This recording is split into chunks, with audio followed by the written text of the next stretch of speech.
Hello my dear friends, 12th NEET JEE की तैयारी करने वाले बच्चों, राम राम। आज हम आपके साथ ऑर्गेनिक केमिस्ट्री का चैप्टर 2 यानी अल्कोहल, फिनॉल एंड ईथर का 4th वीडियो शेयर कर रहे हैं।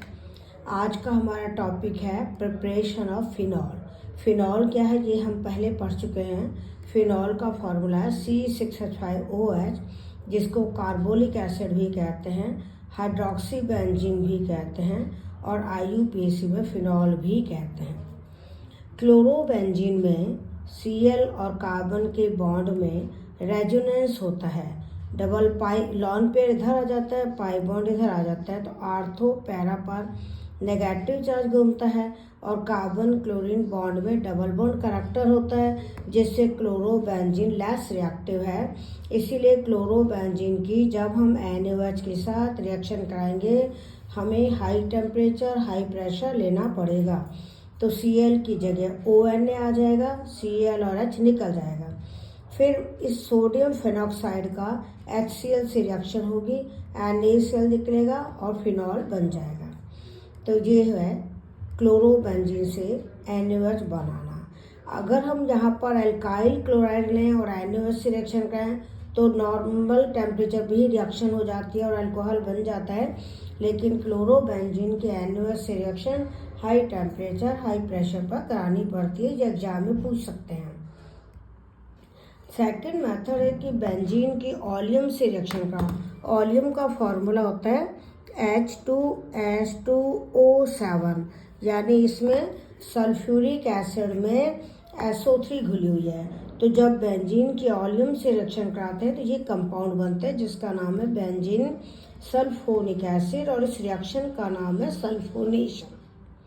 इस बेंजीन सल्फोनिक एसिड के NaOH के साथ रिएक्शन कराएं, फिर हाइड्रोलिसिस कराएं तो ये SO3H ग्रुप हट जाएगा और फिनॉल बनेगा। इसको बोलते हैं डीसल्फोनेशन। तो ये एग्जाम में जो आता है बेंजीन से बेंजीन सल्फोनिक एसिड बनाओ, या बेंजीन से सल्फोनेशन कराओ, या बेंजीन सल्फोनिक एसिड से फिनॉल कैसे बनाते हैं, या बेंजीन एंड ये डीसल्फोनेशन। सल्फोनेशन क्या है? सल्फोनेशन का तो मतलब है SO3H ग्रुप रिंग में आना और डीसल्फोनेशन का मतलब है SO3H ग्रुप का रिंग से हटना। अगली मेथड है एनिलीन। ये है एनिलीन। इसके सोडियम नाइट्राइट एंड HCl से 0 डिग्री सेंटीग्रेड से 5 डिग्री सेंटीग्रेड तक रिएक्शन कराएं। ये रिएक्शन हमने उसमें पढ़ी थी, हेलो एल्केन हेलो एरीन वाले चैप्टर में। तो इस रिएक्शन को हम बोलते हैं डाईएजोटाइजेशन और कंपाउंड जो बनता है वो है बेंजीन डाईएजोनियम क्लोराइड, यानी रिंग को तो बेंजीन बोला, डाईएच का मतलब 2 नाइट्रोजन है और ये पार्ट पॉजिटिव है तो डाईएजोनियम हो गया और क्लोराइड नेगेटिव है। इस बेंजीन डाईएजोनियम क्लोराइड का बनना तो कहलाता है डाईएजोटाइजेशन, ये भी इम्पॉर्टेंट रिएक्शन है। और बेंजीन डाईएजोनियम क्लोराइड को वाटर के साथ गर्म करें तो फिनॉल बनता है, N2 निकल जाएगा और Cl और H मिलके HCl बना लेंगे। अगली मेथड है बेंजीन की ऑक्सीजन से AlCl3 की प्रेजेंस में रिएक्शन कराएं तो फिनॉल बनता है। ये रिएक्शन ऑक्सीजनेशन भी कहलाती है, फ्रीडल-क्राफ्ट रिएक्शन भी कहलाती है। और इस फिनॉल का जिंक डिस्टिलेशन करें तो बेंजीन बनता है। इसके लिए जो कन्वर्जन आ सकता है, बेंजीन से फिनॉल बनाओ और फिनॉल से वापस बेंजीन बनाओ, या phenol from benzene and vice versa, मतलब बेंजीन से फिनॉल बनाओ फिर फिनॉल से वापस बेंजीन बनाओ। ये क्वेश्चन इम्पॉर्टेंट है, ये रिएक्शन एग्जाम में आती है। अब है ग्रिग्नार्ड रीजेंट, जहाँ पे आपको फिनॉल बनाना है तो एरोमेटिक ग्रिग्नार्ड रीजेंट लेना, अल्कोहल बनाना है तो एलिफेटिक लेना। तो RMGX R कोई भी ग्रुप हो सकता है, एल्काइल ग्रुप भी हो सकता है, एराइल ग्रुप भी हो सकता है, एराइल ARYL एराइल। तो ग्रिग्नार्ड रीजेंट के ऑक्सीजन से रिएक्शन कराएं, R और Mg के बीच में O आ जाएगा, हाइड्रोलिसिस करें तो यहाँ से बॉन्ड ब्रेक होगा और ROH एंड MgXOH बनेगा। ये ग्रिग्नार्ड रीजेंट की रिएक्शंस हम पहले ग्रिग्नार्ड रीजेंट के नाम से वीडियो शेयर कर चुके हैं। और अल्कोहल बनाने में भी हमने यही रिएक्शन पढ़ी थी कि जैसे अल्कोहल बनता है वैसे फिनॉल बनता है, बस फ़र्क इतना है कि ग्रिग्नार्ड एजेंट एलिफैटिक लेना है तो अल्कोहल बनेगा, एरोमेटिक लेना है तो फिनॉल बनेगा। नेक्स्ट है क्यूमीन से। ये वेरी वेरी इम्पॉर्टेंट है, क्यूमीन से फिनॉल बनाना। तो बेंजीन से अगर हम अल्कोहल एंड कंसंट्रेट H2SO4 से रिएक्शन करें, ये 3 कार्बन का अल्कोहल है, 3 कार्बन के हैलाइड के AlCl3 के प्रेजेंस में रिएक्शन कराएं, या एल्कीन की 3 कार्बन वाली एल्कीन की कंसंट्रेट H2SO4 की प्रेजेंस में रिएक्शन कराएं। पहली रिएक्शन फ्रीडल-क्राफ्ट्स रिएक्शन है, दूसरी भी फ्रीडल-क्राफ्ट्स रिएक्शन है, तीसरी भी फ्रीडल-क्राफ्ट्स रिएक्शन है।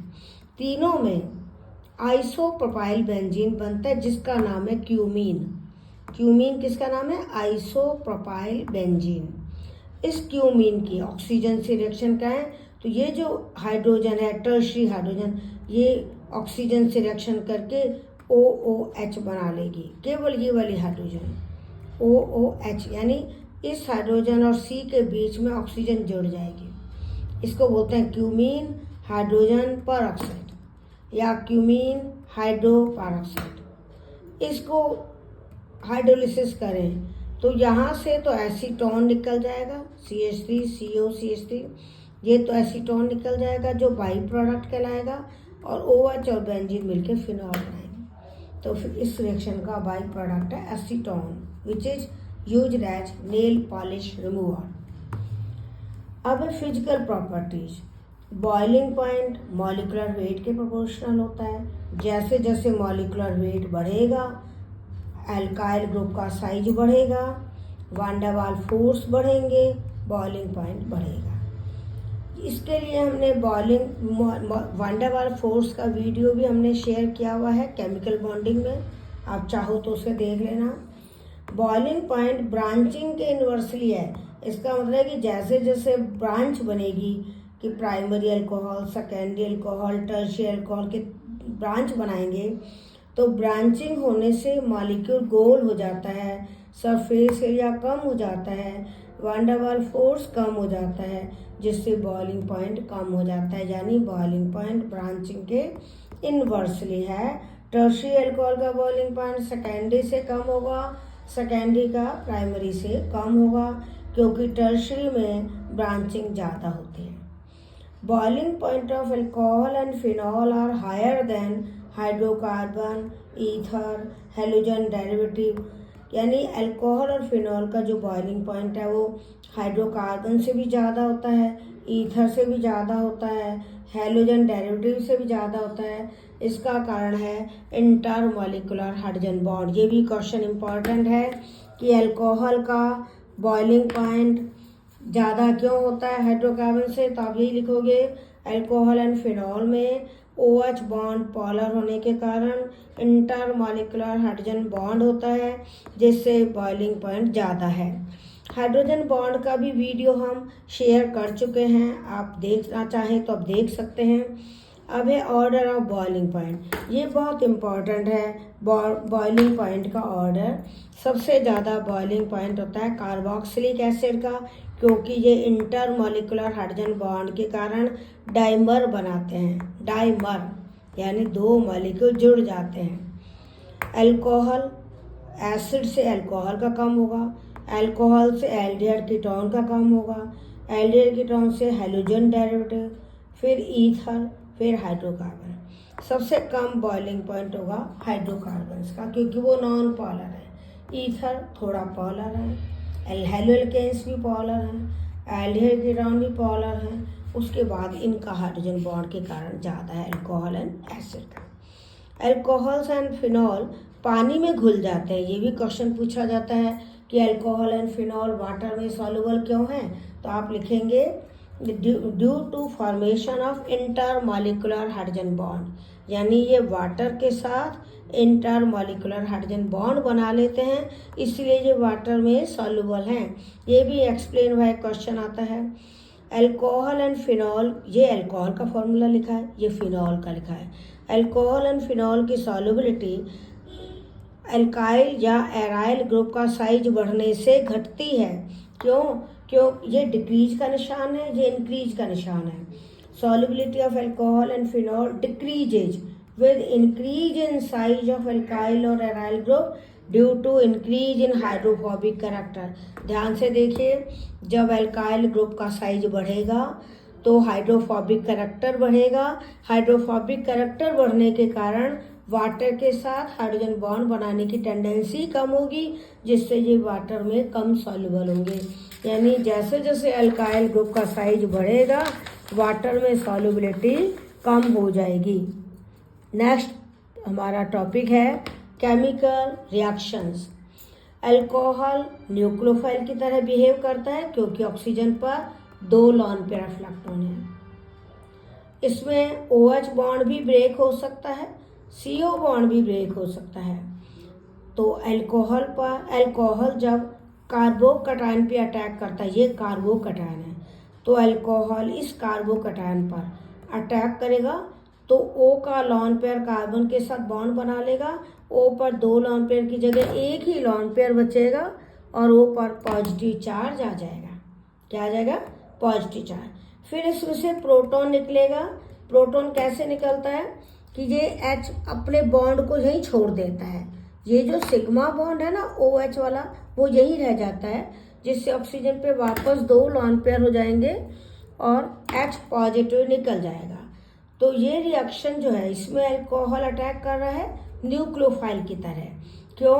क्योंकि अल्कोहल में ऑक्सीजन पर 2 लॉन पेयर हैं और ये यहाँ पे अटैक कर रहा है पॉजिटिव है। अगर प्रोटोनेटेड अल्कोहल लिया जाए, यानी अल्कोहल पर प्रोटॉन का अटैक हो जाए, तो क्या बन जाएगा? Protonated alcohol. प्रोटोनेटेड अल्कोहल में क्या हुआ? एक लॉन पेयर H पॉजिटिव के साथ बॉन्ड बना लेगा। तो ये जो प्रोटोनेटेड अल्कोहल है, अगर इसमें RO बॉन्ड टूट जाए तो R पॉजिटिव बन जाएगा, वाटर बनेगा। तो जिनमें RO बॉन्ड टूटता है या प्रोटोनेटेड अल्कोहल वाली जो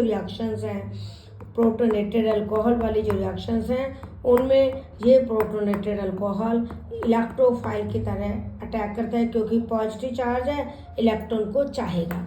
इलेक्ट्रोफाइल का मतलब इलेक्ट्रॉन लविंग, न्यूक्लियोफाइल का मतलब न्यूक्लियस लविंग। अब इसमें प्रोटोनेटेड अल्कोहल की रिएक्शन 2 तरह की होती है, या तो SN1 या SN2।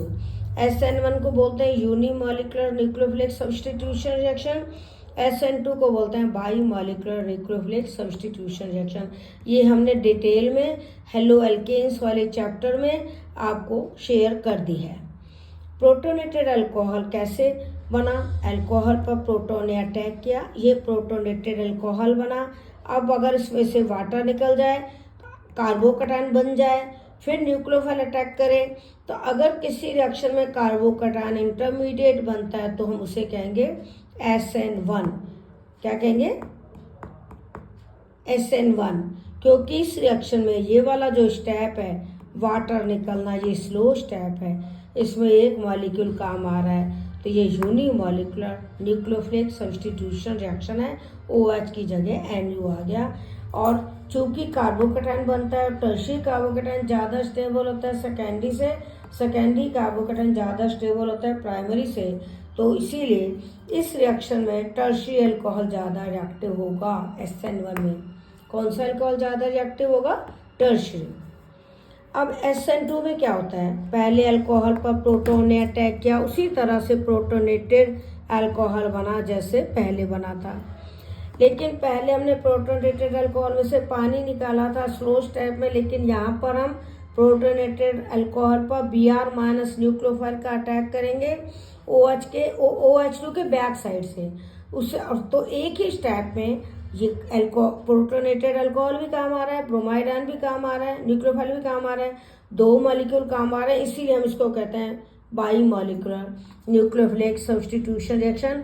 और ये स्लो स्टेप है, यहाँ पर ये स्लो स्टेप है। तो वहाँ तो स्लो स्टेप में एक मॉलिक्यूल भाग ले रहा था, यहाँ पर स्लो स्टेप में 2 मॉलिक्यूल भाग ले रहे हैं। वाटर का निकलना और न्यूक्लियोफाइल का जुड़ना एक साथ हुआ, जबकि वहाँ वाटर का निकलना एक बार हुआ, फिर न्यूक्लियोफाइल का जुड़ना दूसरे स्टेप में हुआ।